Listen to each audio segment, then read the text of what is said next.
오늘은 주신 말씀을 갖고 하나님이 하셔야 합니다. 이렇게 제목을 한번 정해봤습니다. 우리 삶 속에 하나님이 하셔야 할 일들이 어디 한두 가지 있겠습니까? 너무나 많지. 우리의 고백과 믿음을 담아서 이렇게 한번 선포하며 같이 한번 읽어봅시다. 우리 설교 제목을 같이 한번 읽습니다. 시작. 하나님이 하셔야 합니다. 하나님이 하셔야 합니다. 오늘은 에스라서를 볼 겁니다. 에스라서는 2000년 훨씬 더 된 저쪽 고대 근동에서 일어난 이야기죠. 21세기 한반도에 살아가는 우리와 어떤 상관관계가 있겠습니까? 피 한 방울 섞이지도 않았고요. 그렇다고 피부색이 똑같으냐 그런 것도 아니고, 그리고 생활 습관도 다르고 식습관도 다른 그들의 이야기를 과연 우리가 왜 들어야 하는지. 에스라서는 포로들의 이야기입니다. 포로들의 이야기. 제가 예전에 한번 읽었던 책 가운데 저와 함께 어느 정도 시간을 보냈던 리더들이라면 한 번쯤은 들어봤을 법한 책과 인물을 좀 먼저 소개를 하면, 1970년대 닉슨 대통령이 미국의 대통령으로 당선될 때 닉슨 대통령은 30대의 젊은 한 특별 보좌관을 임명합니다. 그 사람이 누구냐면 찰스 콜슨이에요. 이 사람은 누구였냐? 변호사 역할을 감당함과 동시에 여러 가지 대통령의 정책에 있어서 말 그대로 정책을 제안하는 사람이었어요. 그런데 그 당시 미국에서 어떤 일이 발생하느냐? 아마 역사에 조금 관심이 있는 분들이라면 잘 들어서 아실 겁니다. 워터게이트 사건이 발생합니다. 닉슨이 자신의 정치적 마수 책상 그 옆에 도청장치를 단 거죠. 그런데 그 도청장치 때문에 탄핵이 되지 않습니다. 사임하지 않아요. 거짓말을 해서 탄핵이 되는 겁니다. 그러니까 미국이라는 사회가 우리의 그것과 너무 다른데, 미국은 거짓말을 가장 큰 죄악 가운데 하나로 여기는 그들의 전통적인 문화에 기인한 것이겠죠. 그런데 그 사건에 연루돼서 이 찰스 콜슨이 교도소에 수감됩니다. 근데 거기서 죄수를 만나죠. 도무지 이해할 수 없는 죄수를 만납니다. 그의 얼굴에는 광채가 돌고요. 그 입술에는 늘 포로임에도 불구하고, 그래서 결국 그 죄수를 통해 예수 그리스도를 영접하죠. 그리고 나와서 쓴 책이 뭐냐면 제가 30년 전에 읽었던 찰스 콜슨의 러빙 갓이라는 내용에 나온 내용. 이 사람이 나오자마자 무엇을 만들었냐면, 미국 역사 300년이 넘도록 한 번도 없었던 교도소 선교회를 설립을 하죠. 그러면서 이 찰스 콜슨이 그의 저서에서 이렇게 얘기합니다. 나는 교도소 밖에 있을 때는 욕망의 포로였으나 막상 내 자유가 박탈된 교도소라는 그 한정된 공간 속에서 나는 진짜 자유를 맛봤다. 이제 나는 다시 자유자가 되려 한다. 오늘 이야기는 포로 이야기입니다. 우리는 여기에서 예외일 수 있겠습니까? 현대인들은 수많은 포로로 살고 있습니다. 강해야 된다는 압박의 포로가 있습니다. 현대인은 끊임없이 강함을 추구하죠. 여러분, 거기에서 뒤처지지 않으려고 얼마나 몸부림치며 살아갑니까? 계획을 세우고 적금을 붓고 청약을 붓고 누군가와 비교 의식에서 한 발도 앞서가고 높이 보이려고 우리는 얼마나 강해지려고 노력합니까? 그런데 성경의 그것과는 너무나 다르죠. 성경은 내가 곧 약할 그때 내가 강함이라. 그래서 우리는 어떻게 보면 너무 강해서 하나님의 역사를 경험하지 못하는지 몰라요. 화려함 속에서 역사하시는 하나님, 약함 속에서 역사하시는 하나님. 우리는 하나님 역사해 주시옵소서라고 기도하지만 정작 우리는 약함의 자리에 가지 않죠. 그래서 하나님은 우리를 때로는 이해할 수 없는 약함의 자리로 이끌어 가십니다. 하나님 저 기도했는데 왜 그래요? 그 기도의 핵심이 뭔가요? 너 은혜 달라며? 내 역사를 경험하고 싶다며? 그렇다면 내 역사는 약한 그 지점에서 일어나 라고 말씀하신다면 여러분들은 그 길을 가시겠습니까? 오늘 그 이야기가 오늘 저와 여러분들이 함께 나눌 내용입니다. 여러분들은 어떤 포로에 지금 잡혀 있습니까? 인간관계 포로 잡혀 있습니까? 아니면 물질 때문에 전전긍긍하십니까? 아니면 진로 때문에 전전긍긍하는가요? 그러니 오늘 에스라서 1장은 포로들의 이야기인 동시에 이 시대를 살아가는 포로된 자, 곧 우리를 향한 하나님의 메시지다. 이렇게 말씀드릴 수 있겠어요. 사람마다 다 달라요. 어떤 사람은 늘 걱정이죠. 걱정이라는 그 포로에 붙들려 삽니다. 어떤 사람은 늘 부정이라는 포로에 붙들려 살죠. 무슨 말이냐? 사람마다 문제를 해결하는 지점과 방법과 해법이 조금씩 다 달라요. 저의 경우를 예를 들어보면 저는 문제를 늘 부정적으로 풀어가는 이상한 법을 배워왔어요. 어릴 때부터. 왜요? 보고 배운 것이 그거였거든요. 그래서 어떤 동일한 문제가 일어나면 어떤 사람은 되게 긍정적이고 순차적으로 풀어가는데 저는 극단적으로 해결합니다. 안 돼! 뭐 이렇게 해결합니다. 그게 잘 없어지지 않더라고요. 왜요? 어릴 때부터 제 뼛속 가운데 각인이 되어버렸어요. 그래서 뭐 아니면 도야. 근데 살아보니까 독에 걸림모, 뭐 아니면 도 사이에 세 개가 있더라고요. 그죠? 개, 걸, 윷. 그죠? 이 길도 있구나 라는 것을 이제는 조금씩 알아가기 시작해요. 여러분 신앙도 역시 마찬가지거든요. 여러분들은 어떤 포로에 잡혀 계십니까? 최근에 어떤 걱정이 여러분들을 꽉 붙들고 있습니까? 어떤 것이 여러분들을 지금 노예로 이끌어가고 있습니까?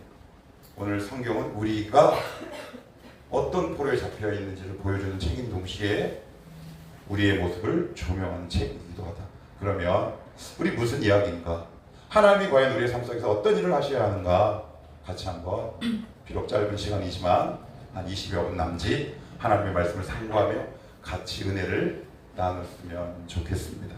자, 먼저 1절 우리 병진이가 잘 읽어줬는데, 자 1절 여러분들이 한번 읽어보시겠어요? 자 시작. 바사왕 고레스 원년에 여호와께서 예레미야의 입을 통하여 하신 말씀을 이루게 하시려고 바사왕 고레스의 마음을 감동시키시매 그가 온 나라에 공포하고 조소도 내려 이르되. 예, 포로를 누가 선포합니까? 포로가 자유야, 이제 너희 나라로 돌아가도 좋아. 그 자유를 누가 선포합니까? 고레스가 선포하죠. 이게 무슨 이야기입니까? 우리가 지금 포로된 그것으로부터 노임을 받는 방법은 내 안에는 없다라고는 성경은 말씀하고 있는 겁니다. 저도 예전에 얼마나 많은 갈등과 진통이 저에게 있었는지 모릅니다. 저는 예전에 술을 끊기가 참 힘들었습니다. 다짐을 하죠. 하나님 술 끊게 하시옵소서. 근데 내 마음대로 되지 않는 거예요. 물론 가볍게 한두 잔 마시는 것이 아니라 저는 뭐 아니면 뭐라고요? 도라 그랬어요. 그래서 먹으면 그냥 잠깐 먹는 게 아니라 끝까지 갑니다. 어디까지 가느냐? 3차까지 가요. 설교 시간에 할 얘기가 아니라 조금은 조심스럽긴 하지만 혼자서 11병, 12병은 그냥 우습게 먹었습니다. 그러니까 뭘 시작하는 게 끝까지 가야 하는 거죠. 그러니까 멀리 가다 보니까 돌아오는 게 너무 힘들어요. 돌아올 의지는 있는데 의지만 있으면 됩니까? 힘이 없는데 이 죄에서 벗어나고 싶은데 몸부림칠수록 술이라는 늪에 딱 빠졌어요.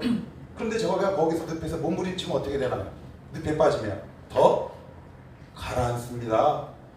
늪에 빠진 자에게 유일한 해결책, 구원책은 뭔가요? 밖에 있는 누군가가 줄을 던져줘야 합니다. 하나님이 저에게 줄을 던져주십니다. 이 말씀을 들을 때 여러분들 최근에 결단한 것 있습니까? 하나님 이 문제에서 해결할 수 있도록 도와주시옵소서 라고 했지만 여전히 반복되는 내 죄악의 습관들이 혹시 있으세요? 오늘 하나님은 이 본문을 통해 우리에게 이렇게 선포하고 있는 겁니다. 나 아니면 안 돼. 오늘 설교 말씀처럼 제목처럼 누가 하셔야 한다? 하나님이 하셔야 합니다. 하나님 도와주시옵소서. 이 문제의 끝에서 더 이상 이 문제를 반복하고 싶지 않습니다. 제가 의지도 다져보고 다짐도 해봤지만 내 뜻대로 잘 되지 않는데 여러 가지 신앙의 모순과 죄악의 찢겨 흔적들이 여전히 내 안에 존재하고 있습니다. 하나님 도와주시옵소서. 그래서 하나님은 이 70년 동안 포로로 잡혀있던 남유다 이스라엘 공동체에게 누구를 사용하느냐? 생면부지의 고레스라는 왕을 160년 전에 예언으로 선포해버립니다. 내가 고레스의 입을 통해 그가 태어나기도 전에 이미 160년 전 이사야 44장에 이사야 선지자를 통해 내가 돌아오게 할 것이다 라고 하나님이 말씀하고 있는 거죠. 어떤 것들이 떠오르고 계십니까? 70년 동안 여러분 남유다, 북이스라엘, 통칭 이스라엘이라고 합시다. 이들이 무슨 민족으로 얘기합니까? 창세기에 처음 나옵니다. 히브리라는 표현이 나옵니다. 이 히브리란 말은 이런 뜻이에요. 두 가지 뜻이 있어요. 구역학자들은 두 가지 뜻이라고 얘기합니다. 건너오다. 요단강을 건너왔잖아요. 그죠? 그리고 작다라는 뜻이에요. 작다. 얼마나 작으면 주변 사람들이 작다 이렇게 얘기하겠습니까? 그 이야기를 듣는 유대인들은 얼마나 자존심이 상하겠습니까? 남들이 보기에도 작은 이 유대 민족이 그 당시 고대 근동의 패권을 쥐고 있는 페르시아의 절대군주 고레스 앞에 있었던 겁니다. 그러니까 그들은 누군가의 도움이 없이는 절대 그 페르시아에서 나올 수가 없었죠. 하나님은 오늘도 우리에게 이 자유를 주고 싶어 하십니다. 하나님, 저에게 이 자유함이 부족합니다. 하나님, 어떤 문제를 맞닥뜨릴 때마다 제 안에 불쑥불쑥 비교의식이 떠오르곤 하죠. 여러분, 그때 누구를 찾으시겠습니까? 이를 팍팍 깔고 내가 저를 이겨버리라 이렇게 다짐하십니까? 물론 실력을 쌓지 마라 이 이야기를 하고 있지는 않습니다. 성도들은 금련해야죠. 부지런해야죠. 그러나 왜 부지런해야 하고 무엇 때문에 내가 열심히 해야 하는지 방향타는 바르게 설정할 수 있어야 합니다. 그래서 우리는 강하게 하려고 하죠. 그러나 그렇게 해보십시오. 여러분, 그래요. 아주 비루한 비유이긴 하지만 내가 살아가는 가세가 누구보다 기울었어. 그래서 어느 정도 내 나이가 먹어서 딱 이뤘네. 그런데 또 누군가보다 나보다 더 강한 사람을 만날 수 있게 되지 않겠습니까? 그러면 나의 욕심은 어디까지 가야 만족이 되는 걸까요? 기억하십시오. 예수 그리스도를 진짜 깊이 만나야 우리는 포로에서 자유하게 될 수 있습니다. 이게 바로 메시아의 첫 번째 사역입니다. 오늘도 이 말씀을 듣다가 여러분 마음 가운데 누르게 되고 그 나를 억압하고 강박하게 만드는 자유하지 못하게 되는 그 모든 죄의 목록들과 그런 모든 상처들이 그리스도의 이름과 십자가의 권능으로 여러분들이 자유하게 되기를 선포합니다. 자기 힘으로 포로에서 자유하게 됐다? 아니요. 누가? 고레스가. 그 배후에는 누가 계셨다? 하나님이 계신 거죠. 오늘 그 말씀하고 있는 겁니다. 너희들은 절대 너희들 힘으로 스스로 그 포로에서 빠져나올 수 없음을 알아야 한다. 계속해서 볼까요? 우리 3절도 한번 볼게요. 3절입니다. 자, 시작. 이스라엘의 하나님은 참 신이시라. 너희 중에 그의 백성된 자는 다 예루살렘으로 올라가서 이스라엘의 하나님 여호와의 성전을 건축하라. 그는 예루살렘에 계신 하나님이시라. 3절 중간에 보시면 이런 표현이 나옵니다. 그의 백성된 자는. 이게 약간의 역사 공부가 좀 필요합니다. 자, 제 손가락을 보면서 한번 따라해 보십시오. 바사, 바벨론, 아수르. 역사의 역순입니다. 무슨 얘기냐? 아수르가 북이스라엘을 멸망시키고 바벨론이 남유다를 멸망시킵니다. 그 두 나라를 합친 것이 바로 바사라고 이해하시면 됩니다. 그러면 북이스라엘 왕국이 멸망했을 당시에 거기에 남유다와 북이스라엘의 피난민들, 포로들이 같이 어울려 살고 있었어요. 그런데 여러분, 조금만 역사를 좀 이해하면 이 말씀이 얼마나 큰 위로가 되는지 모릅니다. 북이스라엘은 열등감이 있었어요. 열등감. 그 열등감을 요한복음 5장은 자세하게 적고 있습니다. 찾아봅시다. 요한복음 5장으로 갑시다.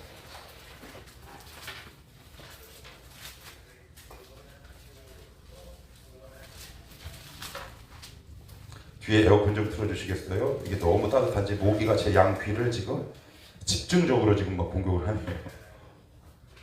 자, 5장. 자, 여기 보시면 4장입니다. 4장. 죄송합니다. 4장입니다. 자, 4장 4절입니다. 4장 4절 한번 읽어볼게요. 시작. 사마리아를 통과하여야 하겠는지라. 사마리아는 북이스라엘의 수도입니다. 북이스라엘의 수도. 사마리아를 갔다는 얘기는 옛날에 북이스라엘이었던 지역을 누가 통과하느냐? 예수님이 통과하는데 거기서 수가성 여인을 만납니다.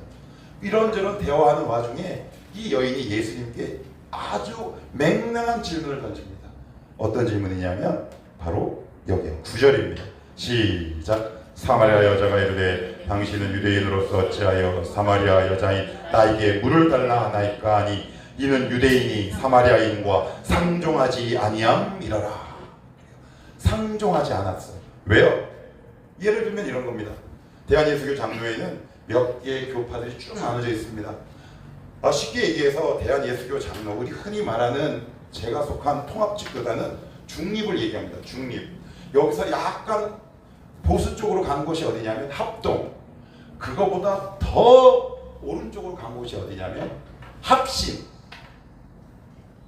그보다 더 오른쪽으로 간 곳이 어디냐면 고신. 고신이 뭐냐면 이거예요. 일제시대 때 신사참배 거기에서 목숨을 내놓은 목회자들이 모인 교단의 총체입니다. 근데 우리 통합은 했다는 말이죠. 그래서 고신은 우리 통합을 보면서 이렇게 얘기합니다. 이 배알도 없는 날. 그 얘기합니다. 무슨 얘기냐? 북이스라엘은 믿음의 정통성에서 소외되었어요. 그런데 하나님이 오늘 뭐라고 오늘 에스라 1장 3절에 말씀하냐면 이 말씀을 듣는 모든 백성 북이스라엘을 포함이다 라고 성경은 말씀하고 있는 겁니다. 우리가 신앙생활 하다가 보면 신앙생활 쭉 가요? 아니면 비틀비틀 가요? 아니면 왼쪽으로나 오른쪽으로 치우칠 때가 있어요? 없어요? 있지요. 저 같은 경우는 이런 경우는 있어요.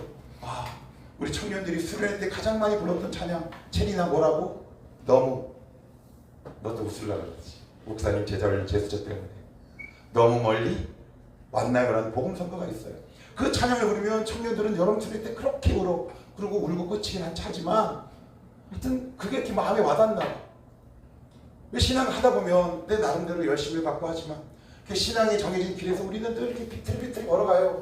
이게 아닌데 공동체로 들어가기에는 왠지 저 공동체에서 나를 멀리할 것 같기도 하고 그런 경험들 한두 번 없으세요? 전 되게 많았어요. 청년 때 30대 이후로는 목회를 해서 감히 그렇게 하는 사람은 없었지만 나는 나를 안단 말이에요. 나 이거 좀 아닌데. 그런데 하나님은 믿음의 적통을 유지하고 있는 유다는 비록 유다보다 신앙이 못해 멸망한 북이스라엘 남유다를 포함한 그 바사지방에 살고 있는 모든 백성들을 하나님은 부르시는 거예요.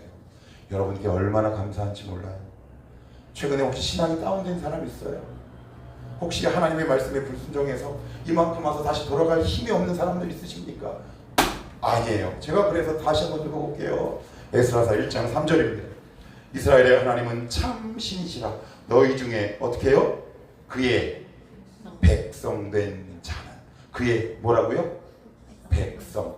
이 백성 안에 누가 있는 거예요? 남북 다 있는 겁니다. 하나님이 그들을 여전히 내 새끼라고 여기고 있는 겁니다. 여러분 예수 그리스도 안에서 우리는 하나님 보시기에 너무 예쁘고 귀한 자식들이라는 겁니다. 오늘 우리가 부른 이 찬양 복음성가가 나 주님의 기쁨 되기 원하죠? 여러분 노력하실 필요 없고요. 우리는 이미 하나님 앞에 기쁜 존재들이에요. 이 사실을 우리는 얼마나 망각하는지 몰라요. 그래서 신앙의 열면이 깊어지면 왜 이렇게 많은 사람들이 율법적으로 바뀌는지 몰라요. 너 왜 새벽기도 맨날 왔어? 되게 사나워지고 무서워지죠. 왜? 이미 우리는 예수 그리스도 안에서 하나님의 기쁨된 자들이라는 거예요. 신앙이 조금 부족해도 괜찮아요. 하나님은 여러분들을 다 부르세요. 교회 공동체 안에는 믿음이 좋은 사람도 있고 중간인 사람도 있고 부족한 사람, 이 모든 사람을 두 글자로 뭐라 그래요? 두 글자로 성도. 저도 성도, 고은이도 성도. 저도 성도, 감기 걸려서 아파 있는 우리 수민이도 성도. 하나님 여러분들을 한 명 한 명 기쁘게 보시는 거예요. 다 오라고 말씀하세요. 조금만 더 안으로 들어가 볼게요. 여기 이렇게 나옵니다. 그의 백성된 자는 어떻게 해요? 다 백성된 자는 다 올라가라. 그랬더니 누가 올라왔느냐? 5절 같이 한번 볼게요. 자, 시작. 이에 유다와 베냐민 족장들과 제사장들과 레위 사람들과 그 마음이 하나님께 감동을 받고 올라가서 예루살렘의 여호와의 성전을 건축하고자 하는 자가 다 일어나니 누가 가요? 누가 가라 그랬더니 누가 갑니까? 하나님께 감동받은 사람만 갑니다. 은혜 받은 사람만 갑니다. 이게 왜 중요한 줄 아세요? 여기 몇 년 있었다고요? 70년. 그러면 북이스라엘은 200년이 훨씬 넘어요. 여러분 한 지역에 터를 잡고 70년을 살아보십시오. 예전에 끌려왔던 청년이었던 거의 대부분의 사람 다 죽지요. 새로운 세대, 뉴 제네레이션이 생산되기 시작했어요. 그러면 새로운 세대가 오면 뭐가 바뀌어요? 문화가 바뀝니다. 여러분 가장 강력하게 문화의 힘이잖아요. 문화가 바뀌는 건 다시 되돌리기 어렵습니다. 교회도 문화가 있고요. 각 가정에도 문화가 있어요. 문화가 바뀝니다. 가치. 여러분 식습관은 어때요? 바뀝니다. 인간관계는요? 싹 바뀌어요. 그런데 여러분 거기 어떻게 떠납니까? 그런데 더 놀라운 게 뭔지 아세요? 유다 예루살렘은 남아있는 게 아무것도 없어요. 폐허가 되어버려요. 심지어 예루살렘에는 이방인들이 이미 땅을 귀전 나라에서 분배해줘서 거기를 딱 차지하고 있단 말이에요. 근데 하나님은 거기로 가래요. 하나님 제가 거기를 어떻게 갑니까? 하나님 재료도 없습니다. 사람도 없습니다. 그런데 하나님은 그냥 가라고 말씀하시지 않고 하나님의 은혜를 주시고 감동하십니다. 우리는 인간적으로 거기 떠날 수 없어요. 전 떠날 수 없습니다. 누가 떠나요? 감동받은 자가 떠납니다. 맞다. 이렇게 살 수는 없어. 무슨 얘기예요? 하나님의 은혜의 감동은 기존에 살고 있는 내 생활 패턴보다 위대하죠. 그래서 여러분 안에 있는 오래된 구습, 생활 패턴, 문화를 바꾸는 건 하나님의 은혜가 여러분들 영혼 속에 계속 반복적으로 주입되는 것 외에는 다른 대안이 없습니다. 하나님의 은혜는 그만큼 강력합니다. 70년 동안 터잡고 있는 곳을 떠나게 할 만큼 200년이 넘을 기간 동안 그 자리에 딱 머물고 그 자리를 지킬 만한 고집을 꺾을 만큼 하나님의 은혜는 훨씬 더 큰 것이죠. 그러면서 뭐라고 말씀하고 계신 줄 아십니까? 5절 제가 다시 한번 읽어볼게요. 이에 유다와 베냐민 족장들과 제사장들과 레위 사람들과 그 마음이 하나님께 감동을 받고, 이게 중요하다 그랬어요. 감동을 받아야 돼요. 은혜를 받는 겁니다. 올라가서 예루살렘에 여호와의 성전을 건축하고자 하는 자가 다 일어나나. 그러면 예루살렘에 돌아가는 목적이 뭐예요? 목적이 뭡니까?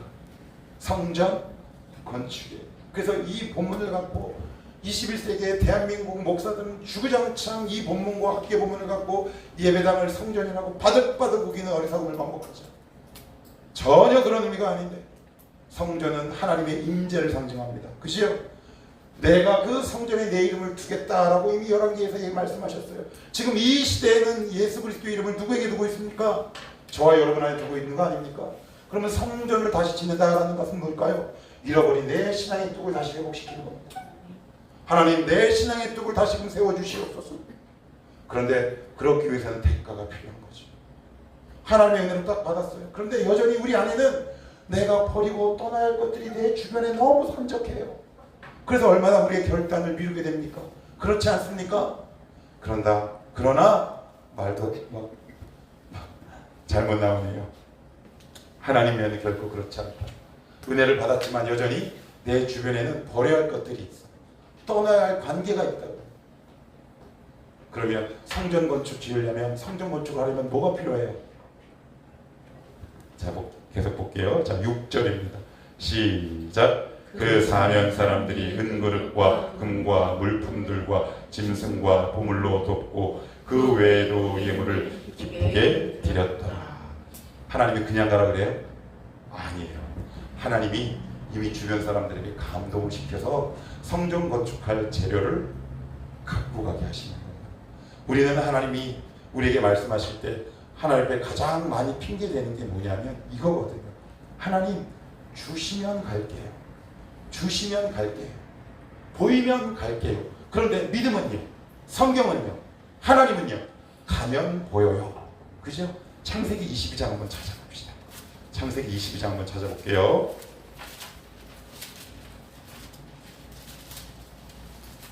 창세기 22장입니다.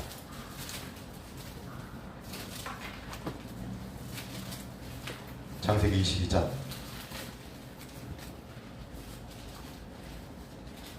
22장 2절 한번 읽어봅시다. 창세기 22장 2절, 구약성경 28페이지 시작. 여호와께서 이르시되 내 아들 내 사랑하는 독자 이삭을 데리고 모리아 땅으로 가서 내가 내게 일러준 한 산 거기서 그를 번제로 드리라. 3절 시작. 아브라함이 언제요? 아침에 일찍. 그러니까 가고 싶었던 거예요? 아니면 민기적 거린 거예요? 갈 마음이 확실한 거예요. 왜 갔을까요? 중간은 너무 기니까 결론부터 볼게요. 자, 여기 봅시다. 자, 12절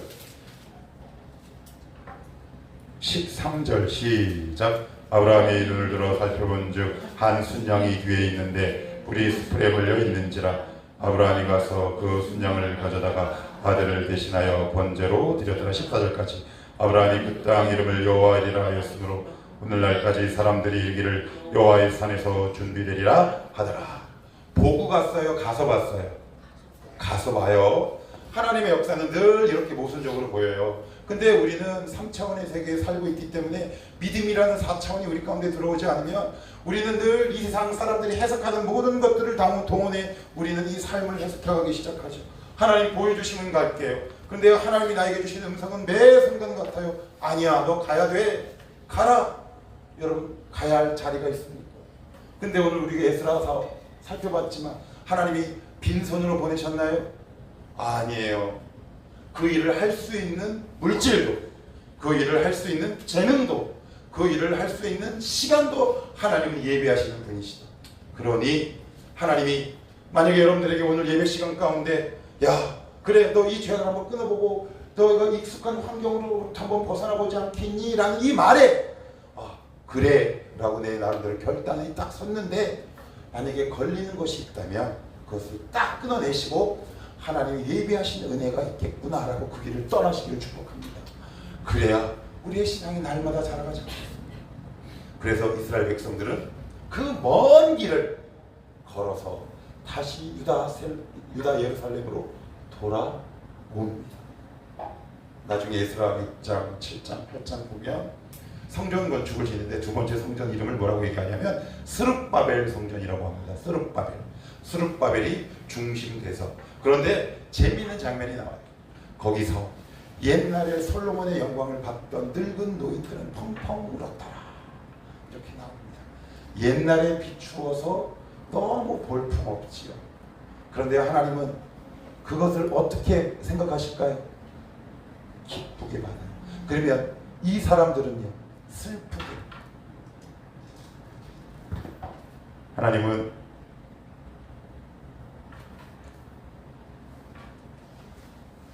한편으로는 너무 거창하고 한편으로는 약간 두서없는 이야기인 것 같지만 어제 말씀을 아침까지 이렇게 준비하다가 이런 생각이 참 많이 들었습니다. 어쩌면, 그러니까 제 생각이에요. 어쩌면 목사 피셔 해석 여러분들이 나름대로 하시면 좋을 것 같아요. 한국 교회는 투박함과 척박함을 상실했구나. 화려함만 남았구나. 여러분 두 번째 성전 화려합니까? 여러분 화려하지 않습니다. 포로가 지었는데 얼마나 화려하겠습니까? 볼품없죠. 근데 하나님은 두 번째 성전을 기쁘게 보시는 거죠. 사람은 화려함을 기쁘게 보지만 하나님은 투박함과 척박함, 비록 인간이 보기에는 별거 아니지만 그 속에 하나님의 역사가 있다면 하나님은 그 사물을, 그 사람을, 그 교회를 기쁘게 받고 보신다는 사실을 기억하셔야 합니다. 여러분 화려함을 쫓아가지 마십시오. 하나님의 말씀이 있는 곳이 바로 하나님의 역사와 임재가 일어나는 곳. 하나님이 하셔야 합니다. 하나님 오늘도 이 오래된 70년의 죄악된 자리를 떠날 수 있는 용기와 결단이 우리 가운데 있게 하옵소서. 너무나 익숙해요. 너무나 낯익어요. 너무나 편합니다. 그래서 여기가 천국같이 느껴지는 그 길을 오늘 하나님의 말씀을 도전삼아 분연히 일어나 믿음의 길을 떠날 수 있는 이 시대에 깨어있는 순례자요, 이 시대에 깨어있는 성도가 되시기를 주님의 이름으로 축복합니다.